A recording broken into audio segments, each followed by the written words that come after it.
મોરિયા ગણપતિ બાપ્પા મોરિયા આનંદભાઈ, ગણપતિનો તહેવાર આવે છે. ગઈ વખતે તમે સારો એવો ફાળો 1100 રૂપિયા લખાયો હતો. આ વખતે તમારે 2100 ફાળો લખાવવાનો છે. હા લખી દો, મારો ફાળો 2100 રૂપિયા લખી દો. 2100 લખી દો ને. હા 2100 લખી દો.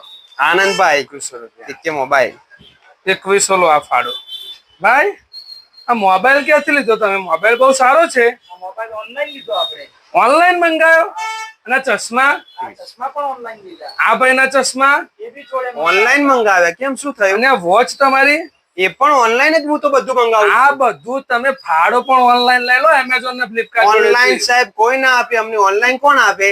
તો ફાળો લઈ લો. એમેઝોન ફ્લિપકાર્ટ જોડે તમે ઓનલાઈન. સંકેતભાઈ ફાળો ઓનલાઈન ના આપે. પૈસા અમારા જોડેથી લેવા, દુકાનદાર જોડેથી ફાળો, અને પછી તમારે શું કહેવાય, બીજી બધી વસ્તુ ખરીદી તમારે ઓનલાઈન થી કરવી છે. આવું તો થોડું ચાલતું હશે. સાચી વાત છે સંકેતભાઈ. નહીં મળે ફાળો.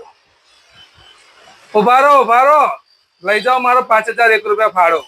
5001 લઈ જાઓ, લો 5001 મારા લખી દો. બીજી વાર આવી ભૂલ ના કરતા. નજીકની દુકાનમાંથી જ કોઈ પણ ખરીદી કરજો, બરાબર? અને આવી ભૂલ હવે તમે કરતા નહીં. બજારનો પૈસો જો બજારમાં ફરશે તો જ તહેવારમાં રોનક દેખાશે. તો મિત્રો, તમે જો પણ આ રીલ્સ જોઈ રહ્યા હોય તો તમારા નજીકના મિત્રોને, સગા સંબંધીઓને બધાને રીલ્સ શેર કરી દો, લાઈક કરો અને કોમેન્ટ કરો, અને બધા જ તહેવારોમાં તમારા નજીકની દુકાનમાંથી ખરીદી કરો મિત્રો.